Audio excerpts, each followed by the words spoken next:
नमस्कार, मेरा नाम डॉक्टर किशोर कुमार है। मैं हैदराबाद के पेस हॉस्पिटल्स में नेफ्रोलॉजिस्ट और किडनी ट्रांसप्लांट स्पेशलिस्ट का काम करता हूं। आज हम किडनी फेल्योर यानी गुर्दा की बीमारी के बारे में जानेंगे।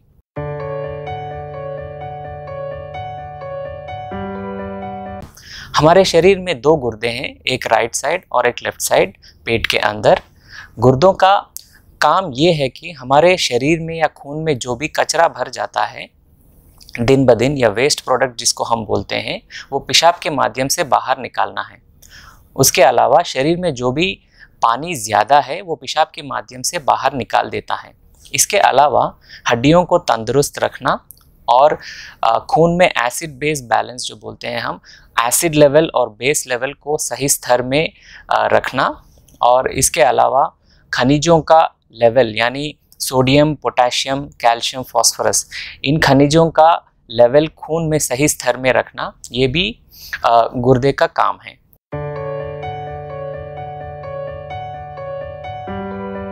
जब गुर्दा काम करना बंद कर देता है या जब किडनी फेल्यूर हो जाता है, ये सारी चीज़ें किडनी या गुर्दा काम कर नहीं पाता है, तो उसकी वजह से खून में कचरा भर जाता है, यानी वेस्ट प्रोडक्ट जो भी है जो शरीर में बनता है वो खून में भर जाता है, और पानी शरीर में ज़्यादा हो जाता है, और खनिजों का लेवल ऊपर नीचे हो जाता है, और खून में एसिड बढ़ जाता है, और हमारे हड्डियां वीक हो जाते हैं।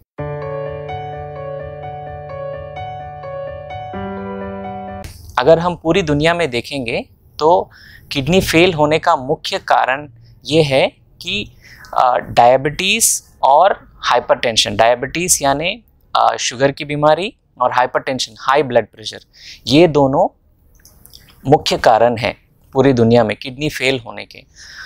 बहुत सारे दूसरे कारण भी है, जैसे पेन किलर्स लेना, यानी दर्द के लिए जो हम टैबलेट्स लेते हैं, पावरफुल टैबलेट्स, अगर मेडिकल शॉप से रेगुलरली बिना कोई डॉक्टर को दिखाए बहुत दिनों तक हम लेते हैं, तो उसकी वजह से भी किडनी फेल होने का चांस है।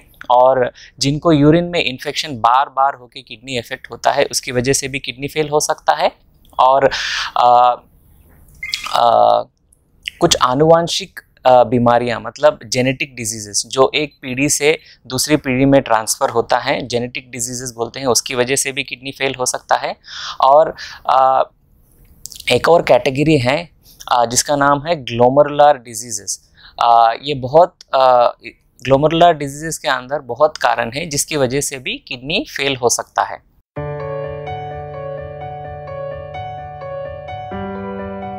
किडनी की बीमारी एक ऐसी बीमारी है जो शुरुआत में पता नहीं चलता है।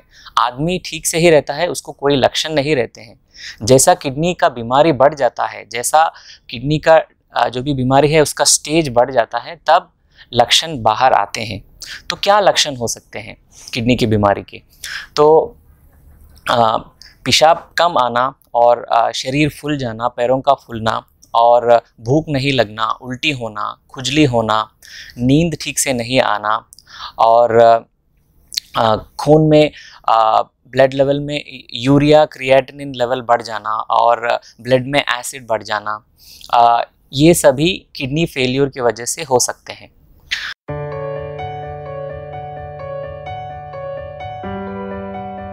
तो किडनी की बीमारी कैसे पता चलता है? किडनी की बीमारी जैसे मैंने बताया है, अगर किसी आदमी को किडनी फेल्यूर के लक्षण हैं तो अगर उस लक्षण के बाद हम टेस्ट करते हैं तो उनके ब्लड टेस्ट में यूरिया और क्रिएटिनिन का लेवल अगर ज़्यादा होता है, या यूरिन में किसी आदमी को प्रोटीन लीक होता है या प्रोटीन बाहर निकल रहा है यूरिन में, तो इन दोनों टेस्टों से हम किडनी की बीमारी पता कर सकते हैं। इसके अलावा हम अल्ट्रासाउंड का स्कैन भी करते हैं, जिसमें हम किडनी हमारे शरीर में जहाँ पे रहना वहाँ पे है कि नहीं देखते हैं, और उनका साइज़ और स्ट्रक्चर अगर वो ठीक से है कि नहीं देखते हैं। अगर ठीक से सही साइज़ में है तो अगर उसके अंदर कोई इन्फेक्शन है कि नहीं देखते हैं स्कैन में, या कोई पत्थर है कि नहीं देखते हैं, तो इस स्कैन में ये सब हम देख सकते हैं।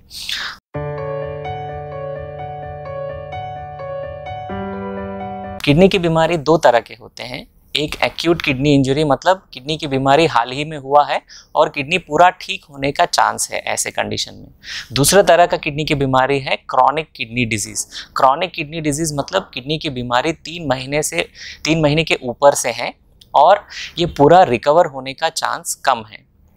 तो अगर किसी आदमी को क्रॉनिक किडनी डिजीज़ है यानी किडनी पूरा रिकवर होने का चांस नहीं है, तो उसमें 5 स्टेज है, स्टेज 1 to स्टेज 5।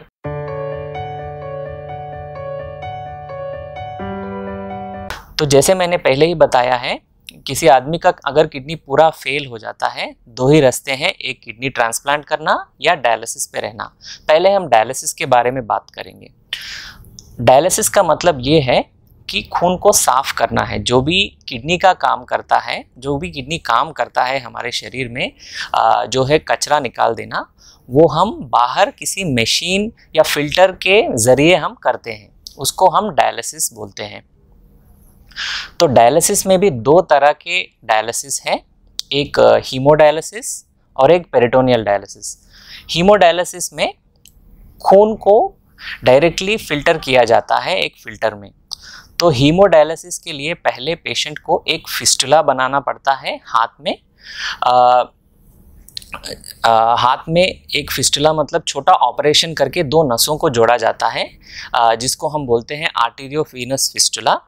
वो फिस्टुला बनने के बाद 2 नीडल लगा के पाइप के द्वारा हम खून को बाहर निकाल के एक फिल्टर में भेज के वहाँ पे ब्लड का फिल्ट्रेशन होता है, खून का फिल्ट्रेशन होता है और जो भी फिल्टर्ड खून है वो वापस शरीर में भेजा जाता है। ये हफ्ते में 3 बार किया जाता है और डायलिसिस यूनिट में करते हैं। इसको हम हीमोडायलिसिस बोलते हैं। दूसरे तरह का डायलिसिस है पेरिटोनियल डायलिसिस। पेरिटोनियल डायलिसिस हम हमारे पेट के माध्यम से ही करते हैं। हमारे पेट के अंदर एक जगह होता है जिसका नाम है peritoneal cavity. Okay, peritoneal cavity में हम बाहर से एक पाइप डाल देते हैं पेट के अंदर, जो परमानेंट वहीं पे रहता है। और पेरिटोनियल कैविटी में पाइप डालने के बाद हम डायलिसिस फ्लूइड बोल के एक फ्लूइड रहता है जो बैग्स में आता है, जो हमारे पेट में हम डाल देते हैं।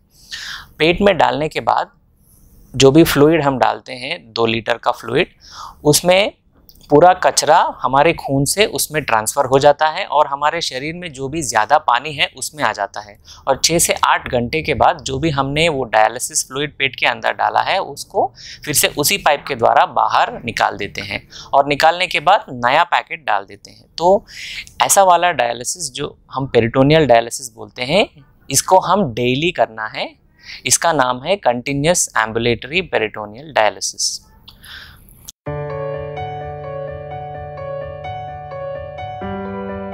ट्रांसप्लांटेशन मतलब गुर्दा प्रत्यारोपण, यानी नया गुर्दा शरीर में लगाना है किसी डोनर से लेके। तो डोनर कौन हो सकता है? डोनर लिविंग डोनर हो सकता है या कैडावर हो सकता है। कैडावर मतलब डिसीज डोनर, यानी किसी कोई ब्रेन डेड वाला पेशेंट जिनका ब्रेन डेड हो जाता है कोई एक्सीडेंट की वजह से या ब्रेन इंजरी की वजह से या ब्रेन में ब्लीडिंग होने की वजह से जिनका ब्रेन डेथ होता है, उनको हम ब्रेन डेथ पेशेंट्स बोलते हैं। उनमें से किडनी निकाल के किडनी फेलियर पेशेंट्स में लगा देते हैं। ये डिजीज डोनर ट्रांसप्लांटेशन कहा जाता है।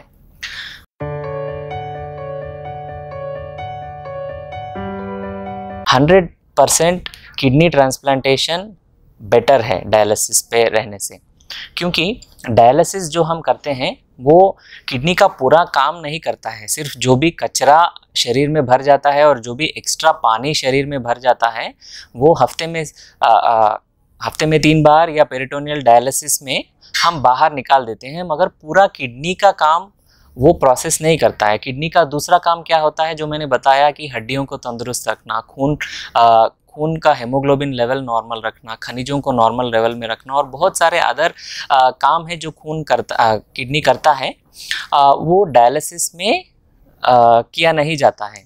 मगर ट्रांसप्लांटेशन में हम एक नया किडनी डालते हैं शरीर में जो किडनी का पूरा काम करता है। तो इस तरह से ट्रांसप्लांटेशन 100% डायलिसिस से बेहतर है। और एक चीज़ है, ट्रांसप्लांटेशन अगर हम देखा जाए, ट्रांसप्लांटेशन का आदमी का ज़िंदगी या जितने दिन वो जीता है वो बेटर है या ज़्यादा है अगर हम डायलिसिस पे जो रहते हैं उनसे कंपेयर करेंगे तो डायलिसिस पे रहने वाला आदमी कम ज़िंदगी जीता है कंपेयर टू जो आदमी ट्रांसप्लांटेशन कर लेता है।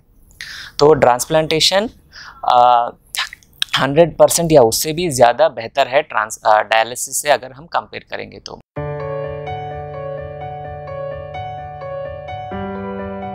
अगर हम ट्रांसप्लांटेशन देखेंगे तो हम किसी और का गुर्दा लेके हमारे किडनी फेलियर के पेशेंट के अंदर रखते हैं ऑपरेशन करके।